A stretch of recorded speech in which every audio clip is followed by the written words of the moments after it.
వరంగల్ జిల్లాలో భారీ వర్షం కురుస్తుంది. రాత్రి నుండి కుండపోతగా వర్షం కురుస్తుంది. దీంతో కాలనీలు నీట మునిగాయి.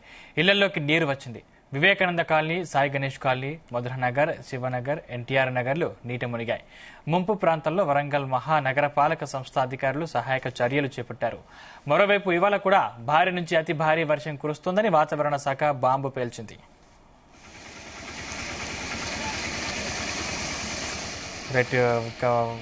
వర్షాలకు సంబంధించిన మరింత పూర్తి సమాచారం మా ప్రతినిధి శ్రీకాంత్ అందిస్తారు. శ్రీకాంత్. సందీప్, ఉమ్మడి వరంగల్ జిల్లా వ్యాప్తంగా నిన్న రాత్రి నుంచి కూడా భారీ వర్షాలైతే కురుస్తాయని చెప్పొచ్చు. ఈ నేపథ్యంలో వరంగల్ నగరం మొత్తం పూర్తిగా జలమయంగా మారినటువంటి పరిస్థితి కనిపిస్తుంది. ఉదయం ప్రాంతాల్లో చూసుకుంటే మాత్రం ఇక్కడ వరంగల్, హన్మకొండ పరిధిలోటువంటి పలు కాలనీలో మాత్రం లోతట్టు ప్రాంతాలుగా ఉన్నటువంటి SR Nagar, Vivekananda colony, Samaya Nagar, NTR colony, Shakarajkunta, under bridge ఈ ప్రాంతాలు మాత్రం పూర్తిగా జలమైనటువంటి పరిస్థితి కనిపిస్తుంది. ఈ క్రమంలో అక్కడ ప్రజలు కూడా తమను రక్షించాలంటూ కూడా అధికారులు వేడుకున్నటువంటి పరిస్థితి కనిపిస్తుంది. ఈ నేపథ్యంలో నిన్న రాత్రి నుంచి కురుస్తున్న వర్షం దాదాపుగా వరంగల్ నగరంలో మాత్రం 122 మిల్లీమీటర్ల వర్షపాతం అయితే నమోదైంది. ఈ క్రమంలో ఇక్కడ లోతట్టు ప్రాంతాలు మొత్తం పూర్తిగా జలమైనటువంటి పరిస్థితి కనిపిస్తుంది. ఈ క్రమంలో గ్రేటర్ వరంగల్ మున్సిపల్ కార్పొరేషన్ సంబంధించినటువంటి సిబ్బంది కూడా అప్రమత్తమయ్యారు. ఆయా ప్రాంతాలను కూడా సమీక్షించేందుకైతే, అదేవిధంగా సందర్శించేందుకైతే సిబ్బంది అయితే వెళ్తున్నారు. లోతట్టు ప్రాంతాలు ఉంటే ప్రజల్లో అందరినీ కూడా సురక్షిత ప్రాంతాలకు తరలించే ప్రయత్నం చేస్తున్నాయి. మరోవైపు ఇక్కడ మిగతా సంబంధించినటువంటి ప్రాంతాల్లో మాత్రం ఆయా సంబంధించినటువంటి టోల్ ఫ్రీ నెంబర్ అయితే విడుదల చేశారు. ఆయా సంబంధించిన ఎవరైనా సమస్యలు తలెత్తినా కూడా, ఇతర సంబంధించిన ఏమైనా ప్రమాదాలు జరిగినా కూడా ముందస్తుగా అయితే కూడా వారు తమకు సమాచారం అందించాలంటూ కూడా ఆ టోల్ ఫ్రీ నెంబర్ అయితే పంపించినటువంటి పరిస్థితి కనిపిస్తుంది. మరోవైపు ఇక్కడ ప్రాంతాలకు సంబంధించిన వారంతా కూడా కొన్ని ఇండ్లు అయితే మునిగిపోయినటువంటి పరిస్థితి కనిపిస్తుంది. అక్కడ ఫర్నిచర్ తో పాటు మిగతా సంబంధించినటువంటి వంట సామాగ్రి కూడా తడిచిపోయినటువంటి పరిస్థితి కనిపిస్తుంది. మరొక వారందరినీ కూడా రక్షించాలంటూ కూడా అధికారులు అయితే వేడుకున్నటువంటి క్రమంలో ఇటు అధికారులు కూడా వారిని రక్షించే ప్రయత్నం అయితే కొనసాగుతున్నాయి. ఈ క్రమంలో మిగతా సంబంధించిన కొన్ని ప్రాంతాల్లో మాత్రం రాకపోకలైతే పూర్తిగా నిలిచిపోయినట్టు పరిస్థితి కనిపిస్తుంది. ఎందుకంటే వరంగల్ నుంచి ఖమ్మం వెళ్లేటువంటి ప్రధాన రహదారిపై నుంచి కూడా భారీగా వరద నీరు అయితే చేరుకున్నటువంటి క్రమంలో అక్కడ వెహికల్స్ అయితే నిలిపివేశారు. అక్కడ ఉన్నటువంటి కొంతమంది వాహనదారులు వెళ్లే ప్రయత్నం చేస్తున్నా, కొంతమంది అయితే అదుపు తప్పి కింద పడిపోతున్నటువంటి పరిస్థితి క్రమంలో మొత్తం వరంగల్ సంబంధించిన ట్రాఫిక్ సిబ్బంది మాత్రం ట్రాఫిక్ అయితే డైవర్ట్ చేస్తున్నారు.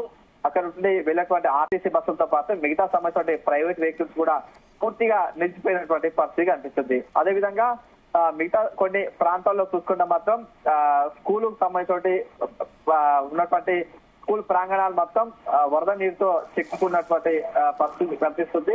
ఈ క్రమంలో విద్యార్థులు అయితే కొంతమంది పాఠశాలలు తెరుచున్నా, మిగతా సంబంధించిన ఎక్కువ మంది గైర్ హాజరవుతున్నటువంటి పరిస్థితి కనిపిస్తుంది. ఒకవేళ అక్కడ నుంచి వెళ్ళేటువంటి ప్రైవేట్ వెహికల్స్ రాకపోవడం, అదేవిధంగా కొన్ని ప్రాంతాల్లో మాత్రం ఇబ్బందులు తలెత్తుతాయి కాబట్టి వారంతా కూడా ఇంటికే పరిమితం అవ్వడం పరిస్థితి కనిపిస్తుంది. మరోవైపు వర్షాలు మాత్రం మరోసారి వస్తే మాత్రం మరింత లోతట్టు ప్రాంతాలు మాత్రం ఉన్నటువంటి ఇళ్లు కూడా దెబ్బతినే అవకాశం అయితే కనిపిస్తుంది. అంటే చాలా ప్రాంతాలు ఇప్పటికే నీట మునిగినట్టు తెలుస్తుంది. అంటే అటువంటి ప్రాంతాల్లో సిబ్బంది ఎటువంటి చర్యలు తీసుకుంటున్నారు? ప్రస్తుతం మాత్రం ఇటు గ్రేటర్ వరంగల్ మున్సిపల్ కార్పొరేషన్ సంబంధించిన అధికారులు మాత్రం అప్రమత్తమయ్యారు.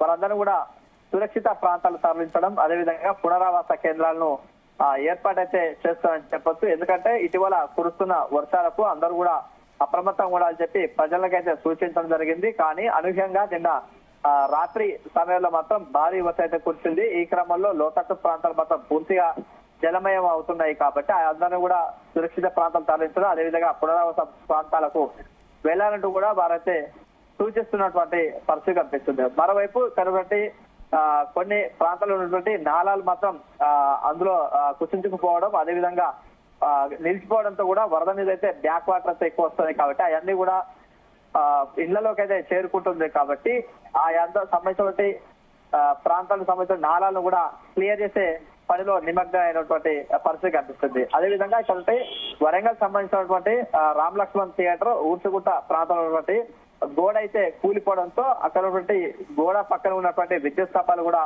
తిరిగి నేల కొరిగాయి. ఈ క్రమంలో అక్కడ విద్యుత్ అయితే తీవ్ర అంతరాయం ఏర్పడుతుంది. అవన్నీ కూడా మరమ్మతులు చేసేందుకైతే అక్కడ విద్యుత్ సంబంధించిన శాఖ అధికారులు కూడా ఒకవైపు అప్రమత్తం పరిస్థితి కనిపిస్తుంది. Right, thank you Srikanth.